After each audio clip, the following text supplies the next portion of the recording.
Colombia y Venezuela son dos países con parecidos notables, no solamente por su cultura, sus climas, su música y su gastronomía, la arepa es venezolana, sino porque también están hermanados por una historia en común. Todos hemos leído en los libros de historia desde que somos niños sobre ese país llamado la Gran Colombia, una unión entre los actuales Colombia, Venezuela, Panamá y Ecuador con capital en Bogotá. Pero hay algo que no mucha gente tiene claro a la hora de estudiar la historia de este país ya desaparecido, y es que la Gran Colombia realmente nunca existió.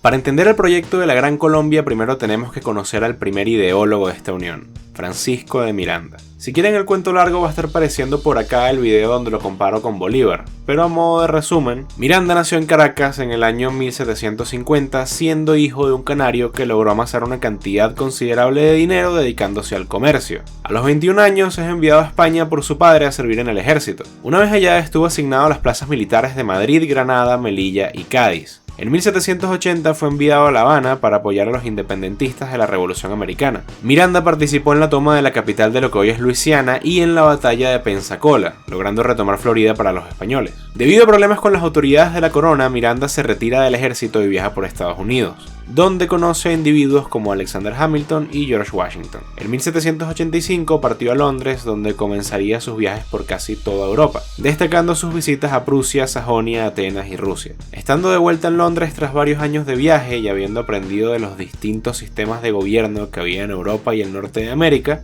Miranda desarrolla su idea de la Colombella, un imperio que debe su nombre a Cristóbal Colón y se extendería desde el río Mississippi hasta el Cabo de Hornos en Chile. Escribió una constitución que le daba el título de Inca al emperador y de cacique a los senadores. Además, estableció que la capital se llamaría Colombo y quedaría en lo que hoy es Panamá, por ser la zona más céntrica. Finalmente, el tricolor de Colombia aparecería en la segunda expedición que hizo Miranda a Venezuela a principios del siglo XIX. Por otro lado, esto es el virreinato de la Nueva Granada, establecido en 1717 por el rey Felipe V, y estaba conformado por las audiencias de Santa Fe, Panamá y Quito, y por la Capitanía General de Venezuela, siendo la ciudad de Santa Fe, hoy Bogotá, la capital del virreinato.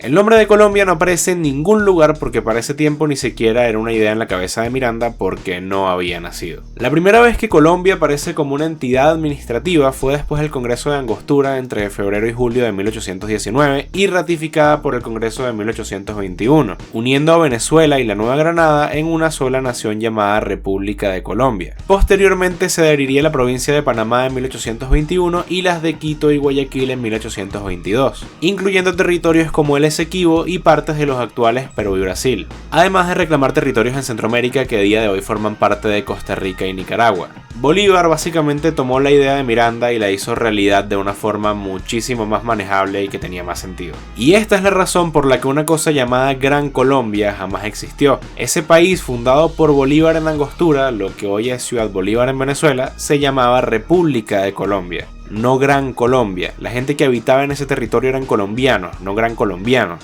Pero entonces, ¿por qué le decimos Gran Colombia? Y la verdad es que la unión tuvo muchísimos problemas internos. O sea, si ya Venezuela y Colombia a día de hoy son un pasticho cultural, imagínense hace 200 años unidas además por un gobierno centralista. El proyecto no era necesariamente inviable, pero pudo conformarse de una mejor manera que conciliara las diferencias de los territorios que conformaban la república. Después de la guerra contra Perú entre 1828 y 1829, la separación de Venezuela y Ecuador en mayo de 1830 y finalmente la muerte de Simón Bolívar, la República de Colombia fue disuelta el 19 de noviembre de 1831. Quito y Guayaquil pasaron a conformar el estado del Ecuador y Venezuela hizo lo mismo con el estado de Venezuela, pero la actual Colombia pasó a llamarse República de Nueva Granada. Y aquí es donde empieza a tomar forma lo que hoy conocemos como Colombia, porque entre 1848 y 1849 surgirían los que hasta hace muy poco tiempo fueron los dos partidos tradicionales de ese país, el Partido Conservador y el Partido Liberal. Así entre comillas, en otro video hablaremos de eso. En 1857, el conservador Mariano Ospina se convierte en el primer presidente de la República de Nueva Granada en ser electo por voto directo gracias a la Constitución Constitución de 1853,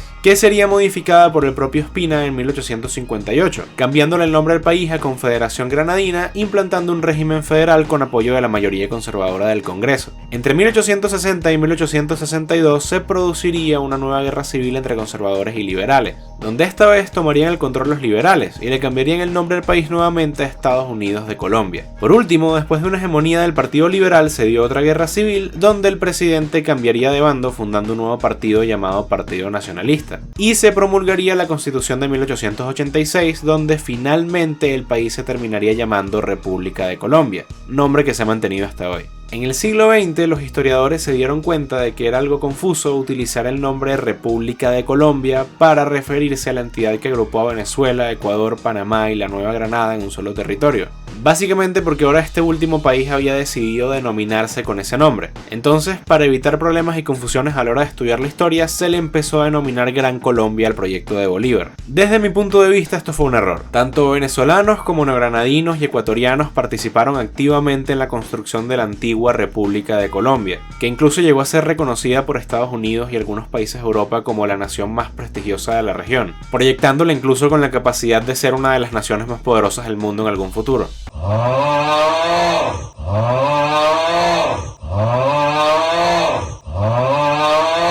Ese legado forma parte de todos los exintegrantes de la Unión, y cabe destacar que fueron 2 caraqueños los que le dieron el nombre, la bandera e incluso uno de ellos fundó este país en territorio venezolano. Pero bueno, esto es solamente mi opinión. Me parece que los venezolanos, ecuatorianos y panameños perdieron una reivindicación importante a la hora de haberse borrado este nombre original de los libros de historia, pero ya la historia está escrita y no queda más que celebrar la que tenemos en común. Si te gustó el video, dale me gusta, suscríbete a mi canal si aún no lo has hecho, compártelo con tus amigos para que esta comunidad siga creciendo, y si quieres ver más contenido como este, sígueme en Instagram y Twitter.